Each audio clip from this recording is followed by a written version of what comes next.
Big tireless effort towards that, and very exciting what we have going on over at Riverside High School. Mike O'Brien has our family of Rotary.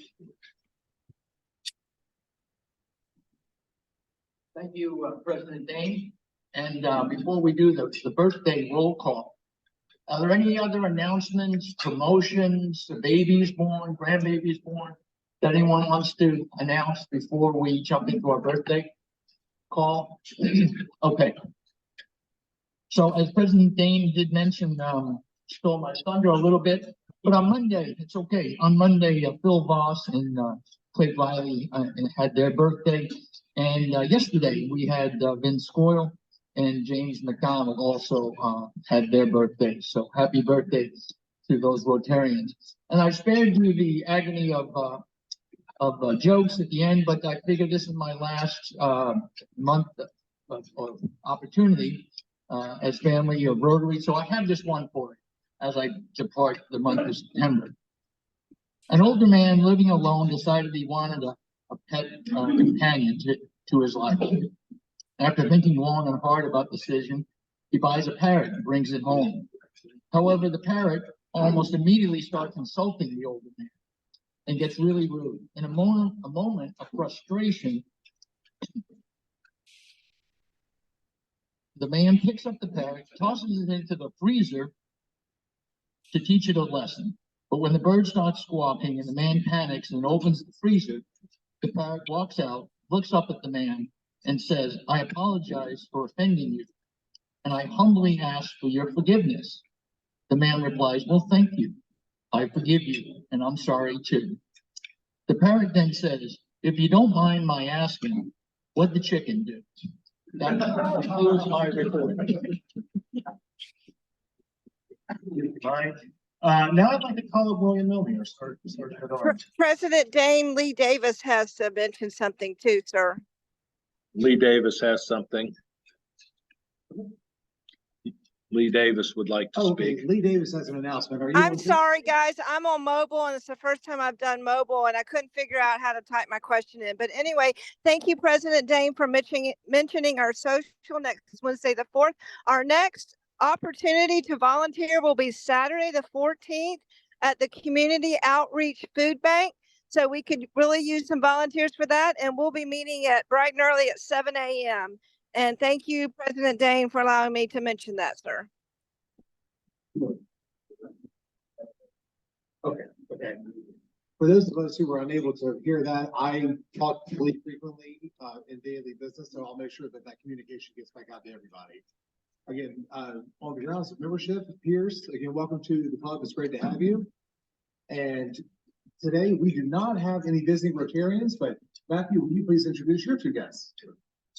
We have our the professor of philosophy for New Baptist College, Keith Wood, and I have my son Joseph, who just got back from Guyana, South America, where he's been teaching the Amerindians how to play piano. So Interesting. Welcome.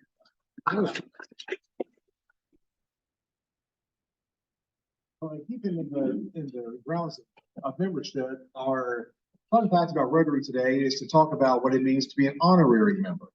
An honorary is one of two types of membership a person may have in a Rotary Club. This type of membership is the highest distinction that a Rotary Club can confer, and is exercised only in exceptional cases to recognize individuals for their unusual service and contributions to Rotary and to society. Honorary members cannot propose new members to the club. They do not hold office, and they are exempt from attendance matters. However, many distinguished heads of state, explorers, authors, musicians, astronauts, and other public personalities have been honorary members of Rotary clubs, including King Gustav of Sweden, King George VI of England, King Baudouin of Belgium, Adam Schweitzer, Charles Lindbergh, Sir Edmund Hillary, Thor Heyerdahl, Thomas Edison, Walt Disney, Bob Hope, and Prime Minister Margaret Thatcher, and many of the presidents of our great country. Truly, those selected for honorary membership are those who have done much to further the ideals of Rotary. That's my talk today. Thank you very much, William.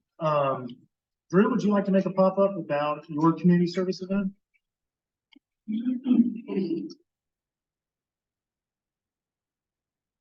So once again, on each table is a back to school list. We're collecting things. We've got quite a few that we've collected, but we can still take more. Next week at the social will be the final collection time, and then I'll be taking it over there. So let me know if you have any questions. Thank you, Drew. Appreciate that very much. And welcome to all of our guests. It's a pleasure to have you with us. We are very excited to have our speaker here today, and it is a pleasure to bring Gigi, who will not only introduce her, but give us some ideas about the program.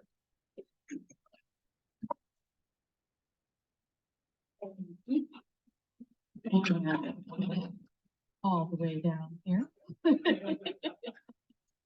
Feel free to change the mic when you come up. So I am here today to tell you about JEA's vision and new clean energy goals. Raynetta Marshall is JEA's Chief Operating Officer. It is my absolute pleasure to represent and introduce her to you guys today. Raynetta leads all utility operations as well as the electric and water teams that provide utility services to more than 1 million of Northeast Florida residents. With more than 35 years of experience in water resources and utility management, Raynetta returned to JEA as COO in 2021. She served as General Manager of Underground Utilities and Public Infrastructure in Tallahassee for 2 years. Prior to that, Raynetta held several leadership roles back at JEA in our water wastewater department from 2011 to 2019. JEA takes its obligations seriously to serve as good stewards of the environment, providing services that are reliable, affordable, and sustainable.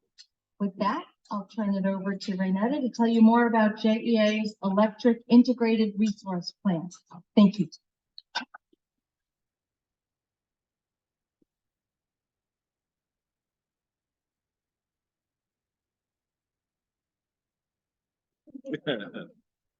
Good afternoon, everyone. Can you hear me okay?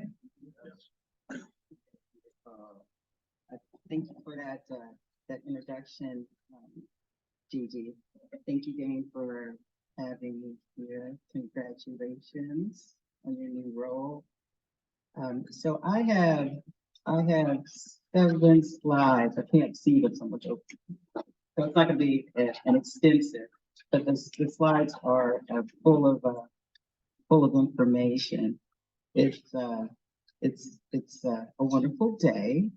And I'm going to keep looking to the left because I think if I look towards the right, it's going to be squirrel. That's how, I don't know how you guys pay attention. That's up to you. So I'm here today to talk about the electric integrated resource plan. And I think there's some handouts on your tables for further information. So part of what we are doing as leadership of JEA, and as Gigi said, I'm the Chief Operating Officer, but our CEO, Jay Stowe, as well as some of my other colleagues that are in the C-suite, as well as our VPs, our entire leadership is reaching out into the community to talk about the Electric Integrated Resource Plan because it's significant and it's important. It's about our goals as we go forward for a more sustainable future, and I'm gonna touch upon some of those goals. So, of course, you all are members of our community, and some of you may also be customers of JEA. Regardless if you're a member of the community, if you are a customer, you are at the core of what we do, and so that's very important. Do I control the slides, or do You just nod at me and I'll do it for you. I dream of Jeannie. Thank you so much. So I think what you're looking at is our strategy. Do you see a blue page? Improving lives, building community. All right. So that's our 1-pager, and what that is it includes our mission, our vision. It also includes our core values, and you'll see some strategy up there as well. So this is a fluid chart, except for except for the values. Those are things that stay. And when I'm talking about our integrated resource plan, that touches on a couple of our objectives: planning for the future and deepening customer and community engagement. And that's what we did throughout this entire planning process. As Gigi said, I came back to I had a short hiatus, left in 2019, came back in 2021. And as soon as I got back, we started planning this integrated resource plan. And we actually had a scope of work and a contract that we were negotiating, and we halted that because in that contract, it did not include the level of community engagement that we wanted to have. And it was the first time, and I know I'm going off script, Karen, but that's okay. Karen gets nervous because she gives me these talking points. I'll go off script. So we'll get there. It did not have in there the level of community engagement. We had never done that for an integrated resource plan before. And so we said that was very important. So we halted, and instead of taking a year, it took us a year and a half. We got a new CEO, Jay Stowe. Jay started, I think it was in 2020. And at the core of JEA, we talk about the values, was transparency. Because I think we took a moment from being as transparent as we could. And so it was important that what we did, we reached out into the community and we were transparent about what we were doing. Love it. Simple work. So this slide right here, there were 7 stakeholder meetings. I think I have that right. It might be 8. It's close enough. And we had over 20 stakeholders, and they represented, I think, a good cross-section of our community. We had the school, Duval County Schools, the city of Jacksonville, and just going from memory, some of our larger commercial and industrial customers. And we had those that represented the customer base that frankly have a hard time in paying their bills. So it was a large cross-section. And so what you're seeing up there is, I'm not going to say the culmination, but the 8th of the stakeholder meetings, which was a public forum, and it was at WJC-TV. Yes, that there were over, I think, probably close to 200 folks that were there. And that panel includes some of those stakeholders, as well as our CEO, Jay Stowe. And we shared the goals, we shared the process, and what we had gone through for that year and a half. And that's what I'm here today to do, to share the goals with you. So 7 slides, because we want to leave some good time for any question and answer. This is a convoluted slide, but there's always in one presentation that you say, I don't expect you to read this slide. That's this one. All right. But seriously, so this is one that it's a comparable slide, and we benchmark with other utilities. We benchmark other utilities when it comes to practices. We benchmark when it comes to costs, because that's important. And so for the last 5 months, we are that dash line that you see behind my shoulder there. And so one of the things that we look at is how do we, keep our costs reasonable. Last summer, when gas prices were spiking and fuel, gas being one of those, that was a large component of it, and many utilities saw prices going up. However, we've got a wonderful financial team that looks at hedging, that looks at other ways that we can put some type of controls on those costs. And it's important that we benchmark. It's important how we gauge as we compare ourselves to others. And I think it's on the information there. So when I talk about going forward into the future, it's a balancing act that includes, of course, because we are a power and water company, reliability. That also includes, as we look towards a cleaner future, sustainability, as well as affordability. And that's kind of what that one speaks to.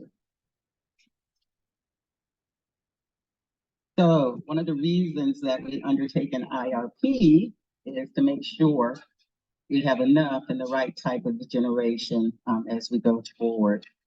And so in April, the goals that you see behind me are the goals that the board approved. So I don't have my slides in front of me, so you all tell me. I'm gonna go from memory. You doing on this good? one, and I'm gonna try not to look behind.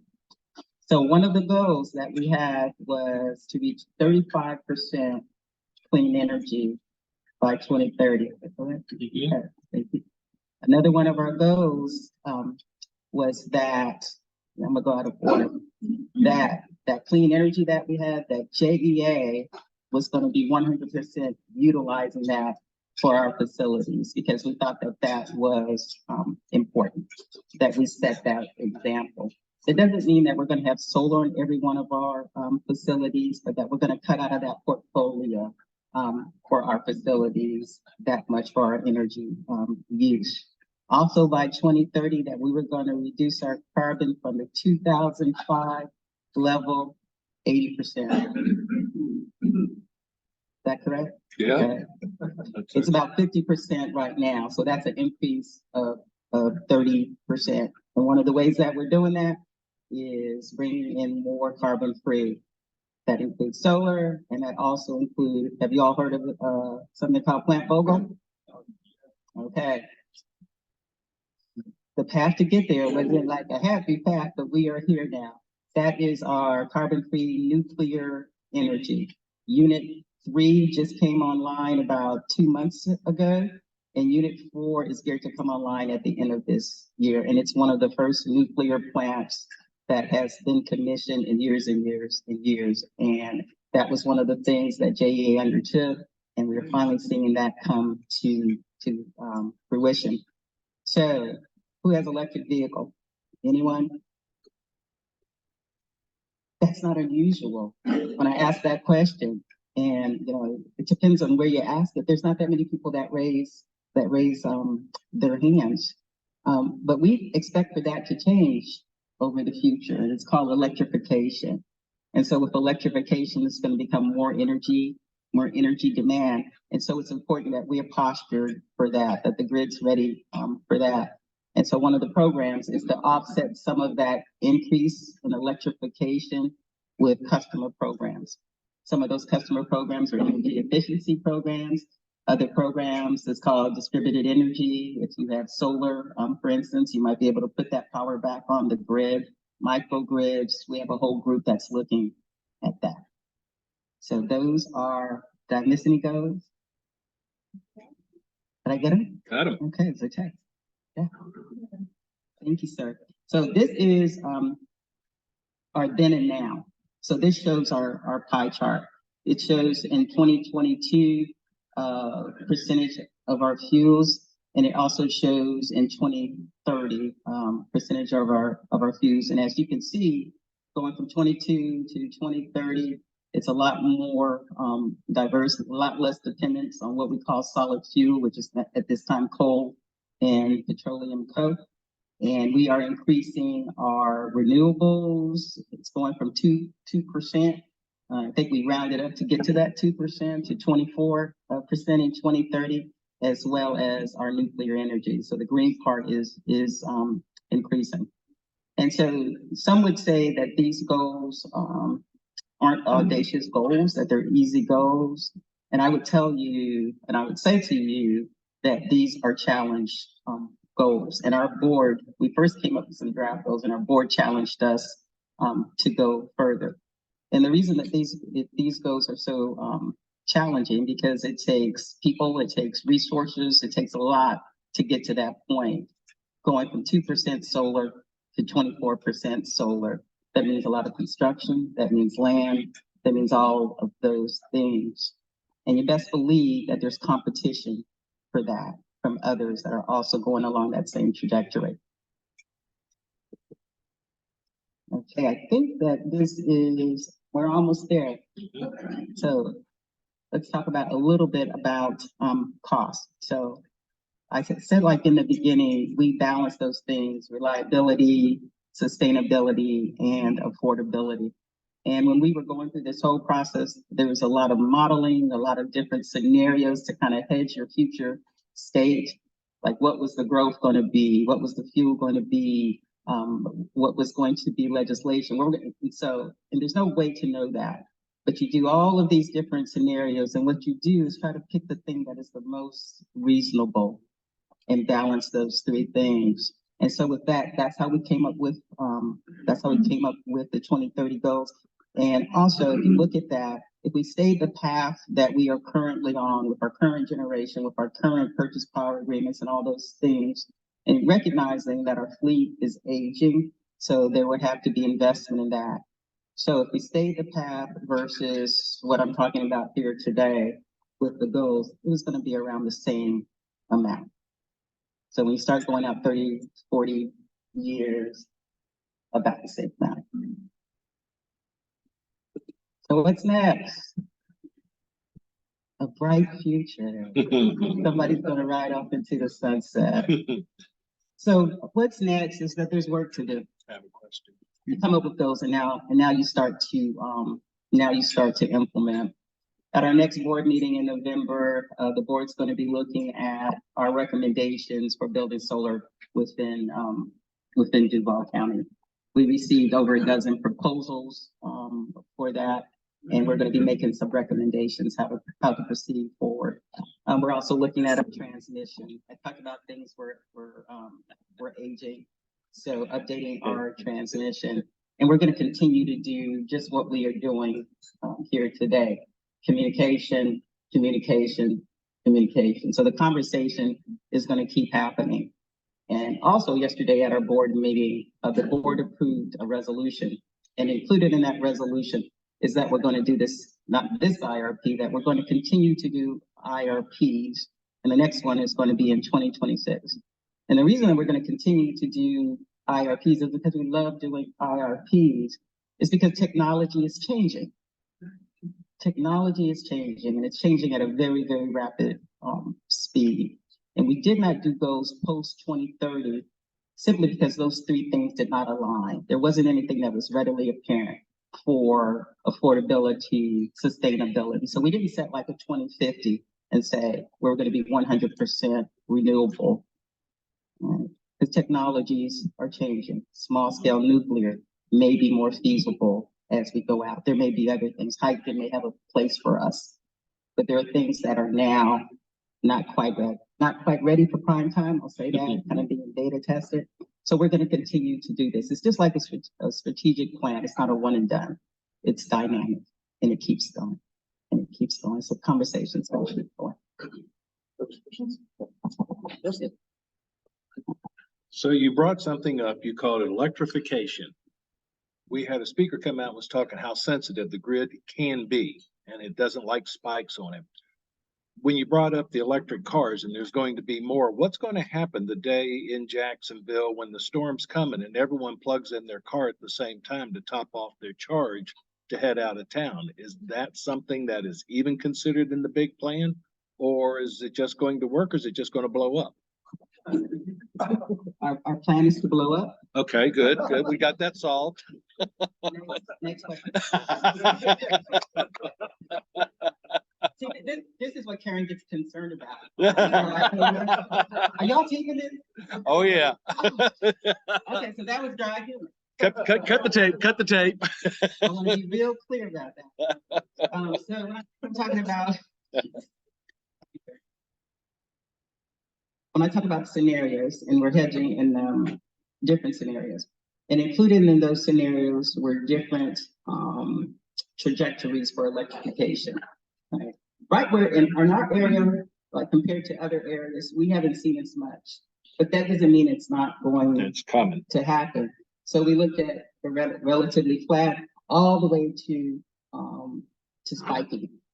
And so that's why when we chose a future, it tried to take all of that into account. And that's also why that we're going to continue to do this as things change, so we can be ready for just that. But there's like a multitude of things that can address that, not just wires and cables, but there's also people can take advantage. So say for instance, if rates cost so much at this time, and maybe you want to electrify it another time or what have you. So when I'm talking about our distributed energy resource group, that's some of the things that they're going to be looking at to make sure that we're taking advantage of new things, new technologies. We rejoined this organization called it's called EPRI. It used to be Electric Power Research Institute, but same thing.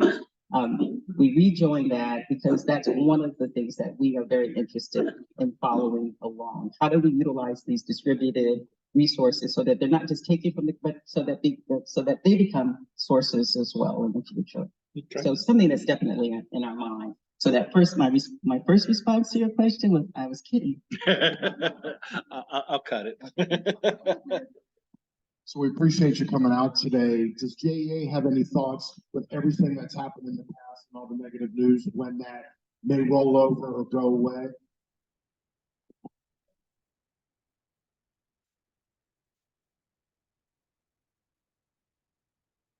No, I have no, and so I think it's everybody knows what you're talking about. The effort to privatize JEA, and it's not really the effort to privatize. Privatization has its places. It was more the non-transparency and the other things that were happening, and we're quite frankly we're living with that. We're living with that now. Brand new leadership, great leadership team, great seat. You know, I just realized when I said great leadership team, I was being a little self-congratulatory. I didn't mean that. But great leadership team that we have in place. And it takes years to build up trust in a few seconds to break it down. So we are in that years, and some of our employees are wait and see, but the proof is in the pudding. And so we are very open about what we do, and that's why I'm here. That's why the leadership team is out and about, and that's why the importance of the transparency and the open book. And our board is wonderful when it comes to that. So I think we are seeing small steps, small yet significant steps as we go forward. And I'm optimistic. Oh, thank you for being here. We had a presentation that Joe was alluding to that said that y'all use the word resiliency. And do you think that the wind and solar is maybe too much? And you kind of answered the question, well, how that changes after 2030, but is too much because it's not as resilient. The speaker before said, the wind stops blowing, and in Florida, there's a cloudy day. So, and I forget which, nuclear, you can't really just turn a dial up, you can't, or maybe you can with, fracking and natural gas, but how do you balance that, I guess, and what's in your plan? That you mentioned maybe hydrogen. So I know it's a loaded question, but. No, it's not. It's a great question. And that's why we didn't go past 20. One of the reasons that we said, one of the many reasons that we said we're going to continue to do this as things keep evolving, and why we did goals for 2030. It's so important to have that balance. I mean, you could have more batteries. Batteries are expensive. So affordability, sustainability, and reliability. Wind's not really an option for us here. Hydro's not really an option. Florida's flat, but further north you get, we have more. And so all three of those things have to be in the right balance. So that happened to a certain extent, but we're going to keep our eyes open. We're going to take advantage of what's coming down the road, because and that's why we had so many, I'll call them robust conversations during these stakeholder meetings, because you have a component of your customers that it has to be all renewables. And then you have folks that operate the system that says, that's impossible to do, or we would have to have a couple of states to have enough solar in order to do that. And then what does that do to cost and all the rest of that? So there needs to be, along with these goals, there has to be a dose of pragmatism, because the decisions, and that's the decisions that we make as a utility, that our board makes, folks are going to be living with that for years and years and years and years. So we don't pretend to have all the answers now. We're going to do the best information, and we're going to keep depending on more information to come as we go forward. Did that answer your question?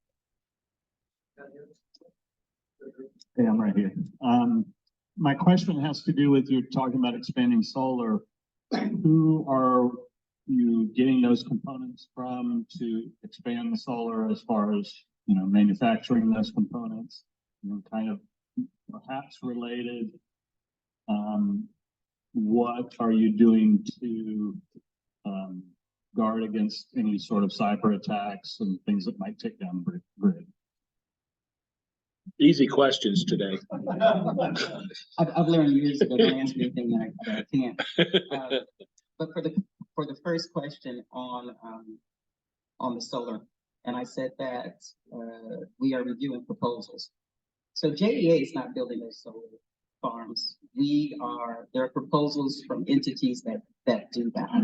And some of that's at this point, since it's under negotiation, some of that's still private, I'll say that. So I can't answer where those are coming from, but there's entities that we enter into, and it's called purchase power agreements.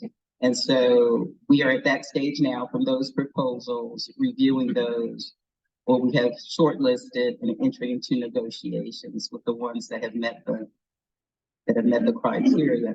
What I will say though is we are also looking, because in the past you entered to as a public utility the PPAs, but now there's an opportunity that if we wanted to own those and not just do PPAs, that it's more, I'll call it the tax credits are more aligned that we can do that. So I don't know where they're coming from. That's part of the negotiation. And as far as cybersecurity, we have a whole team that is always looking at that, from rudimentary phishing exercises every day, which I have failed on occasion with emails, to being part of national security organizations and what have you. But that's something that we get audited for that, and something that's very, very important to us from both an electric as well as water perspective. Yes, I'm right here. I know nuclear power gets controversial just because it's nuclear power, but the city's got a lot invested, from what I understand, in Plant Vogtle. My question is there a limit on how much nuclear power we can receive from there, or is it capped, or because it seems like it's what the future ought to be? Like the question, a good question. All questions are good. So our current contract with Plant Vogtle. So the first unit, my VP of Electric goes, no, bro, it's not 100. It's not 100 megawatts. It's 100.27. It's 100 megawatts. 103, Ricky put. So unit 3, and the second unit is also around that same. It's called unit 4. And no, there's no limit to answer your question on how much. The limit is in the importing and the transmission and all that, which we would need to, look at and evaluate transporting and what have you. But one of the things that we get excited about when I talk about future technology, so Vogel's, I'll call it regular nuclear, but there's this what's called small scale modular nuclear. Yeah. Yep, and we're not going to put it at town center. But seriously, that's one of the things that's more. It's not quite ready for prime time, but things that we are kind of looking at for future. And I mentioned hydrogen, and I know enough to be dangerous about hydrogen as an alternative fuel to, say, gas and what have you. But there's research that's going on right now on all those things. Yes, thank you. You spoke to electrification and you've spoken to distributed generation. What's JEA's plans for V2G? Oh, vehicle to grid. That is part of so one of those was, one of the slides that I put up was, or one of the goals was to offset electrification with energy efficiency programs. It's not just energy efficiency programs. It also could be distributed generation. It could also be, and there's folks that are doing that as far as solar, not vehicles, but solar back to the grid. So we've got this distributed energy group right now. We didn't have one, at least not to this level, that is going, well, what is our readiness and what do we need to do? What type of programs can be put in place to help us achieve those goals? So to help, instead of centralized generation, you could have distributed. That's the whole point of that, including vehicles back to grid. All right, thank you very much.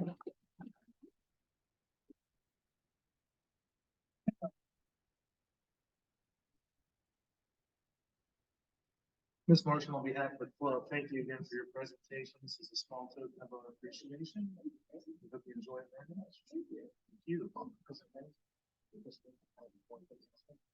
Quick announcement from William. Yes, I received word from Lee Davis about the service project that she was talking about. It's going to be Saturday, October 14th at 7 a.m. at the community outreach in the food pantry.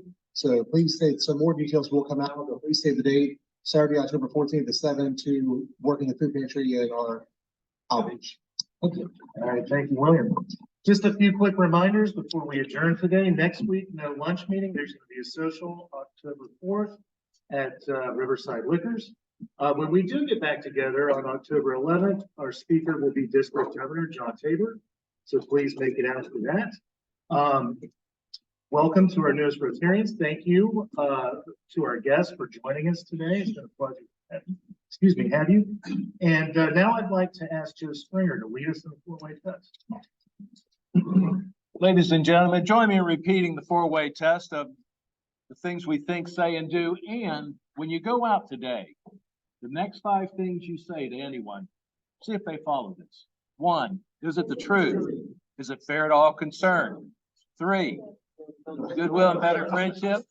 And for confusion factors, we'll do number 4, will be beneficial to all concerned. All right, thank you very much, everybody. I hope everybody has a wonderful conclusion to their week. It's going to make the world a better place.